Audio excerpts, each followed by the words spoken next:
ఎటువంటి సంక్షేమ పథకాలు అందించకుండా ఏ విధంగా అధికారంలోకి వస్తున్నారు ఒకసారి ఆలోచన చేయండి. ఓట్లు దొంగిలించి ఈరోజు అధికారంలోకి వస్తున్నారు.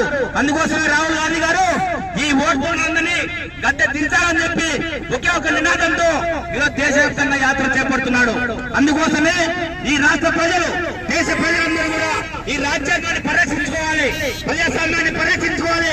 ఓటు హక్కు అనేది అద్దాల మీద ఉన్న వ్యక్తికి, గుడిసెల పేదవర్గ వర్గానికి కూడా ఒక్కటే ఓటు హక్కు అనేది వచ్చిన ఆయుధం.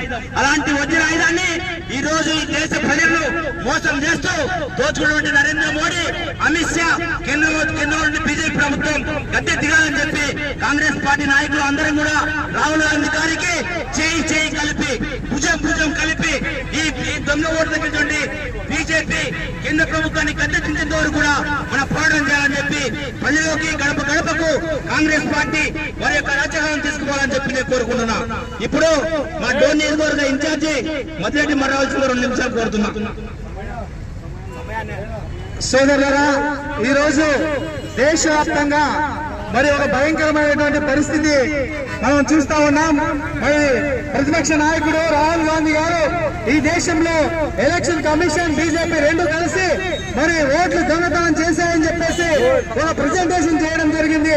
మరి ఆ ప్రెజెంటేషన్ పైన ఎలక్షన్ కమిషన్ ఖచ్చితంగా దానిపైన ఎంక్వైరీ చేయాల్సింది పోయి మరి రాహుల్ గాంధీ గారి పైన అనేక రకాలైనటువంటి మరి భయంకరమైనటువంటి నోటీసులు ఇస్తామని చెప్పేసి, మీరు ఆయన క్లారిఫై ఇవ్వాలని చెప్పేసి, లేదా ప్రమాణం చేసి చెప్పాలని చెప్పేసి ఎలక్షన్ కమిషన్ చెప్పేంత వరకు ఆశాస్పదమైనటువంటి పరిస్థితి మనం చూస్తా ఉన్నాం. నిజమే, మరి మన యొక్క నాయకుడు మాట్లాడుతున్నటువంటి కొన్ని అంశాలు మాత్రమే మీకు చెప్తా ఉన్నా. మరి ఎలక్షన్ జరిగినటువంటి సీసీ ఫుటేజ్ మనం అడుగుతా ఉన్నాడు. అదేవిధంగా డిజిటల్ ఓటర్ లిస్ట్ కావాలని చెప్పేసి అడుగుతా ఉన్నాడు. అదేవిధంగా ప్రతిపక్ష నాయకులు భయపరిస్తారు ఎందుకని అడుగుతా ఉంటే, ఈ బీజేపీ ఎలక్షన్ కమిషన్ రెండు కూడా జతై ఖచ్చితంగా ఈ దేశాన్ని ఓట్ల దొంగతనం చేసి అధికారం చేతికిచ్చుకోవాలనే ఉద్దేశంతోనే ఇదంతా జరుగుతా ఉంది. కాబట్టి ప్రజలారా మీరందరూ కూడా గమనించాలని చెప్పేసి ఈ సందర్భంగా తెలియజేస్తే, ఈ నంద్యాల పార్లమెంట్ నియోజకవర్గంలో మరి మీరందరూ కూడా వచ్చినందుకు మా జిల్లా అధ్యక్షులు నరసింహ గారికి ధన్యవాదాలు తెలియజేసి సెలవు తీసుకుంటాం. Thank you. ఇప్పుడు నందికోట నియోజకవర్గ ఇన్ఛార్జి తేన నారాజు మాట్లాడాల్సిందిగా కోరుతున్నారు. ఈ రోజు కేంద్రంలో అద్భుతమైన అవకాశము, గొప్ప అవకాశము ఎలక్షన్ కమిషన్ రాజ్యాంగం కల్పిస్తే, ఈ రోజు నరేంద్ర మోదీ ఏమి చెప్తే అది వినుకుంటూ మా రాహుల్ గాంధీ గారు ఎలక్షన్లలో సీసీ ఫుటేజ్ అడిగితే అవి ఆడవారి ప్రైవసీకి దెబ్బతింటుంది కాబట్టి మేము ఇవ్వమని నిస్సిగ్గుగా చెప్తున్నారు. రాహుల్ గాంధీ గారు ఏమన్నా ఒక ఇంటిలోని వాళ్ళ ప్రైవసీ బెడ్రూమ్ లోని సీసీ ఫుటేజ్ ఏమని ఇస్తున్నాడా? ఆయన అడిగింది ఎలక్షన్ బూత్ లోని సీసీ ఫుటేజ్ ఏమని అడిగారు. ఎలక్షన్ బూత్ అంటే అన్ని పార్టీల ఏజెంట్లు ఉంటారు, ఎలక్షన్ యొక్క అధికారులు ఉంటారు. అంతమంది సీసీ ఫుటేజ్ రూపంలో ఇవ్వమంటే అది మహిళలకు ప్రైవసీ వీడియోలంతా నిస్సిగ్గు లేకుండా చెప్తున్నటువంటి ఎలక్షన్ కమిషన్ కూడా సరైన బుద్ధి చెప్పి అది ప్రతి ఒక్కరూ అలాంటి వ్యక్తులను కేసుల రూపంలో శిక్షించాలని డిమాండ్ చేస్తున్నాం. ఎందుకంటే ఈ ప్రజాస్వామ్యాన్ని ఓట్ల రూపంలో ప్రతి ఒక్క నాయకుడిని ఎన్నుకోవాలని అవకాశం కల్పిస్తే, ఈ రోజు ఎలక్షన్ కమిషన్ కూడా కాకపోతే ఒక పార్టీ తొత్తుగా మారిపోయింది అని చెప్తున్నాం. కాబట్టి ప్రతి ఒక్కరు ప్రజలారా మీరు ఒకటే గుర్తించుకొని ఇలాంటి దొంగ ఓట్లతో గెలిచిన నాయకులను దూరం పెట్టి మీ ప్రజాసేవ చేసే నాయకులను గెలిపించాల్సింది డిమాండ్ చేస్తూ సెలవు తీసుకుంటున్నారు. ఇప్పుడు ఆలగడ్డ నియోజకవర్గ ఇన్ఛార్జి హుస్సేన్ పాషా 2 నిమిషాలు మాట్లాడాల్సిందిగా కోరుతున్నా.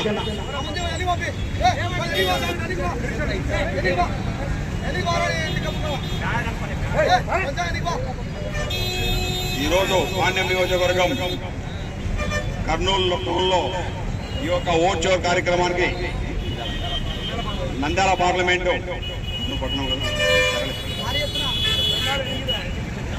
ఈ యొక్క కార్యక్రమాన్ని మేమందరం కూడా ప్రతి కాన్స్టిట్యూన్సీ ఇన్ఛార్జీలు అందరూ కూడా వచ్చి ఈ యొక్క కార్యక్రమం చేస్తా ఉన్నాము.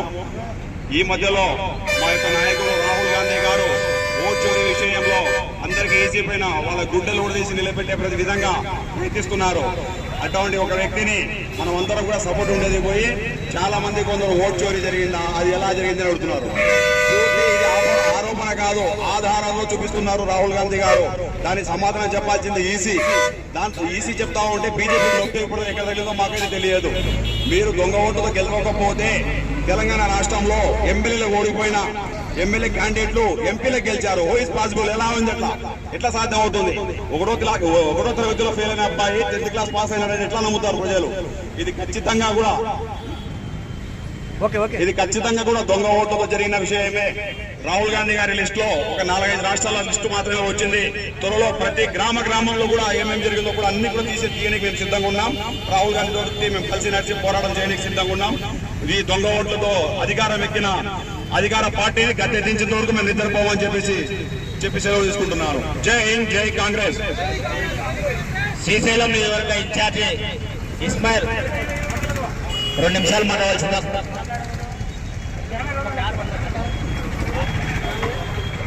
నంద్యాల జిల్లా కాంగ్రెస్ కమిటీ జిందాబాద్.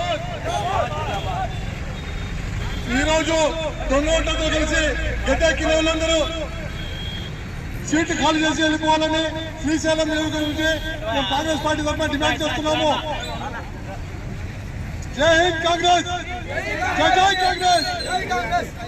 నరేంద్ర మోడీ గద్దె దిగాలి, నరేంద్ర మోడీ గద్దె దిగాలి. దొంగ ఓట్లతో గద్దెక్కిన వాళ్ళు, దొంగ ఓట్లతో గద్దెక్కిన వాళ్ళు.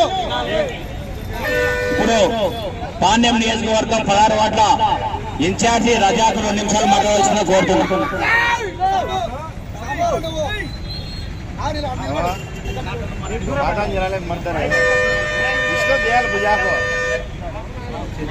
ఈరోజు కార్యక్రమానికి అధ్యక్షత వహించినటువంటి లక్ష్మీనరసింహ యాదవ్ గారికి మరియు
మీరు పరిపాలన చేయడానికి చేత కాదు, దొంగ ఓట్లతో మీరు పరిపాలిస్తున్నారు.